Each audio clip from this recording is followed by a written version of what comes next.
Is it screen is visible?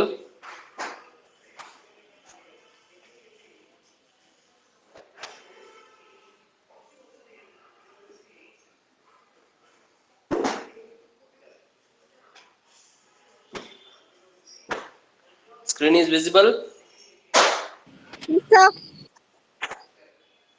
Right. Yesterday we have discussed the regular expressions. So let us go with once again the revision of this regular expressions.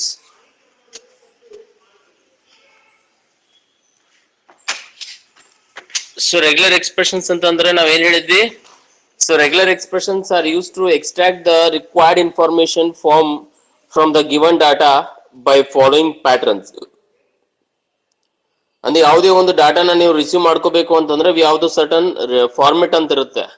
ಆ format ಪ್ರಕಾರನೇ data receive ಮಾಡ್ಬೇಕಾಗತ್ತೆ. That is called as regular expressions ಅಂತ ನಾವು ಹೇಳ್ತೀವಿ.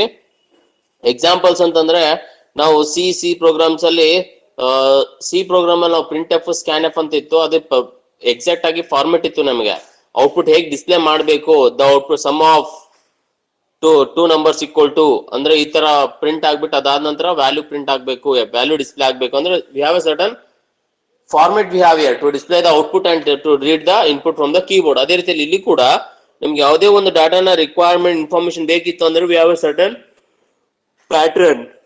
Pattern ಇರುತ್ತೆ. ಆಯ್ತಾ? ಆ pattern ನಾವು ಫಾಲೋ ಮಾಡ್ಬೇಕಾಗುತ್ತೆ. ಆ ಪ್ಯಾಟರ್ನ್ ನಾವು ರೆಗ್ಯುಲರ್ ಎಕ್ಸ್ಪ್ರೆಷನ್ಸ್ ಅಂತ ಹೇಳ್ತೀವಿ. Regular expressions are also used to check whether the given input data is in proper format or not. ಕೊಟ್ಟಿರ್ತಕ್ಕಂಥ ಇನ್ಪುಟ್ ಇರ್ಬೋದು ಅಥವಾ ಔಟ್ಪುಟ್ ಇರ್ಬೋದು, ಆ ಡಾಟಾ ಎಕ್ಸಾಕ್ಟ್ ಆಗಿ ಕೊಟ್ಟಿರ್ತಕ್ಕಂಥ ಪ್ಯಾಟರ್ನ್ ಪ್ರಕಾರನೇ ಇದೆನಾ ಅಥವಾ ಇಲ್ವಾ ಅನ್ನೋದನ್ನ ನಾವು ಐಡೆಂಟಿಫಿಕೇಶನ್ಸ್ ಮಾಡೋದೇ ಈ regular expression. If it is right ಇತ್ತು ಅಂತಂದ್ರೆ ಮಾತ್ರ ಅದು ರನ್ ಆಗುತ್ತೆ, ಇಲ್ಲ ಅಂತಂದ್ರೆ it will throw an error. Clear? So ಒಂದು ಎಕ್ಸಾಂಪಲ್ ಇಲ್ಲಿ ಕೊಟ್ಟಿದ್ದಾನೆ. ಇಮೇಲ್ ಐ ಡಿ ಯಾವಾಗ್ಲೂ @ ಅಂತ ಇರುತ್ತೆ. ಅಂದ್ರೆ @ ಆದ ನಂತರ ಫಾಲೋ ಆಗಿರ್ಬೇಕು, ಇಲ್ಲ ಅಂತಂದ್ರೆ it is an invalid email ಅಂತ ನಾವು ಹೇಳ್ತಿದ್ವಿ. ಅದೇ ರೀತಿಯಲ್ಲಿ ಮೊಬೈಲ್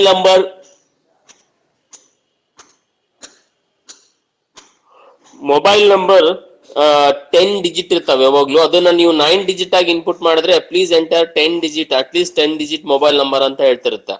ಆಯ್ತಾ? So these are the pattern verifications ಅಂತ ನಾವೆಲ್ಲ ಹೇಳ್ಬೇಕಾಗತ್ತೆ.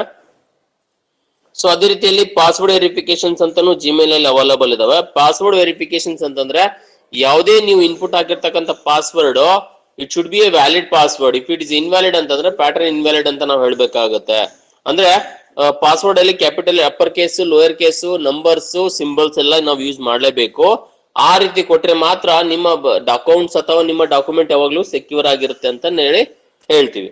ಆಯ್ತಾ? That is also password pattern ಅಂತ ನಾವು ಹೇಳ್ತಿರ್ತೀವಿ. Next point, the regular expressions which are supported by the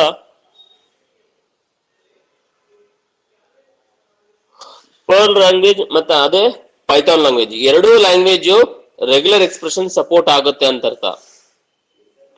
Python is providing the built-in functions to work with the regular expressions easily. built-in functions ಅಂತಂದ್ರೆ Python ಅಲ್ಲಿ ಇರ್ತಕ್ಕಂಥ built in functions ನಾವೆಲ್ಲ use ಮಾಡ್ಕೊಂಡ್ಬಿಟ್ಟು regular expression ಈಸಿಯಾಗಿ ನಾವು executions ಮಾಡಬಹುದು ಅಂತ ಅರ್ಥ. All the predefined functions which are related to regular expressions are present in re module ಅಂತಂದ್ರೆ ಅರ್ಥ ಏನು? ಇರ್ತಕ್ಕಂಥದ್ದನ್ನ ಮತ್ತೆ ನಾವು ಮಾಡಿಫೈ ಮಾಡ್ಕೊಂಡ್ಬಿಟ್ಟು ಪ್ರೀ ಡಿಫೈನ್ಡ್ ಫಂಕ್ಷನ್ ಆಗಿ ಯೂಸ್ ಮಾಡ್ಕೊಂಡು ನಾವು ರಿಮಾಡೆಲ್ ಮಾಡಬಹುದು ಅಂತ ಅರ್ಥ. ಸೊ ನಾವಿಲ್ಲಿ ಡಿಸ್ಕಸ್ ಮಾಡಿದ್ವಿ ಸ್ಪೆಷಲ್ ಕ್ಯಾರೆಕ್ಟರ್ಸ್ ಬಗ್ಗೆ. ಸ್ಪೆಷಲ್ ಕ್ಯಾರೆಕ್ಟರ್ಸ್ ಅಲ್ಲಿ ಟೋಟಲ್ 19 ಕ್ಯಾರೆಕ್ಟರ್ಸ್ ಅವೈಲಬಲ್. ಅದರಲ್ಲಿ ನಾವು ಆಸ್ಟ್ರಿಕ್ ಬಗ್ಗೆ ಡಿಸ್ಕಸ್ ಮಾಡಿದ್ವಿ, ಪ್ಲಸ್ ಬಗ್ಗೆ ಡಿಸ್ಕಸ್ ಮಾಡಿದ್ವಿ, ಅದಾದ ನಂತರ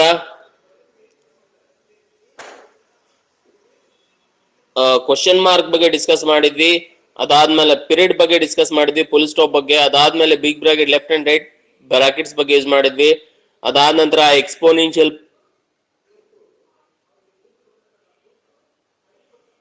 ಸಿಂಬಲ್ ಬಗ್ಗೆ ಯೂಸ್ ಮಾಡಿದ್ವಿ, ಅದಾದ ನಂತರ ಮೈನಸ್ ಸಿಂಬಲ್ ಯೂಸ್ ಮಾಡಿದ್ವಿ. ಸೊ 8th ಒನ್ ಬಂದ್ಬಿಟ್ಟು ಸ್ಲಾಶ್ ಬಗ್ಗೆ ಯೂಸ್ ಮಾಡಿದ್ವಿ.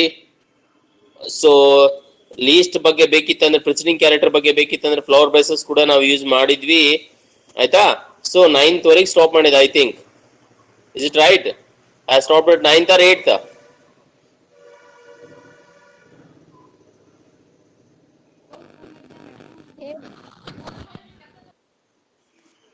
ವಾಟ್ ಮಾ? 8th. 8th, 9th?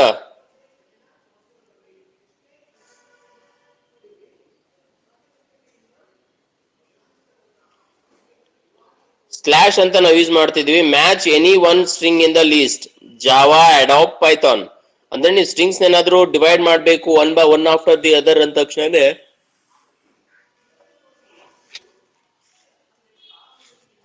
ಸ್ಲಾಶ್ ಅಂತ ಯೂಸ್ ಮಾಡ್ಬೇಕಾಗುತ್ತೆ. ಇಲ್ಲಿ ಜಾವಾ ಸ್ಲಾಶ್ ಅಡಾಪ್